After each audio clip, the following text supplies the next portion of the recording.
नमस्कार मित्रांनो आज भव्य बलिगडा शहरात दुसाबैल मैदान पार पडत आहे विंग इथे.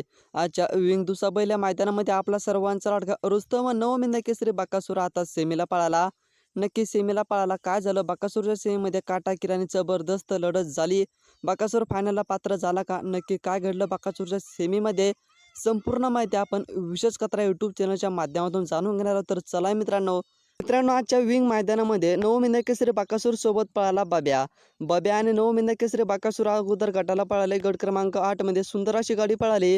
रुस्तम नवमिंदा केसरी बकासूरच्या आणि बब्याची आणि सेमीसाठी दणक्यामध्ये प्रवेश केला. आजच्या विंग मैदानामध्ये सेमीफायनलच्या चिठ्ठ्या काढण्यात आल्या आणि सेमी क्रमांक 7 मध्ये रुस्तम नवमिंदा केसरी बकासूरची गाडी लागली.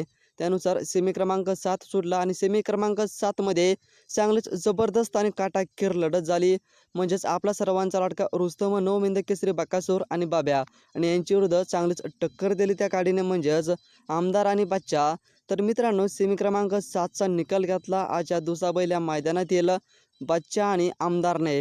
घरचा साज पळाला बच्चा आणि आमदार सेमी क्रमांक 7 मध्ये आणि सेमी क्रमांक 7चा निकाल तास क्रमांक 6 वरती गाडी पळाली. बच्चा आणि आमदार ह्या गाडीने निकाल घेतला.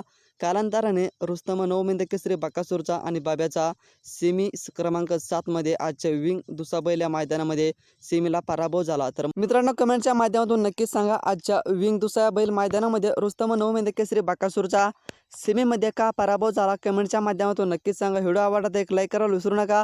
नवनवीन बैलगाडी शर्यत क्षेत्राविषयी सविस्तर माहिती पाहिजे असेल तर विशेष कथा यूट्यूब चॅनलला नक्की सबस्क्राईब करा. धन्यवाद.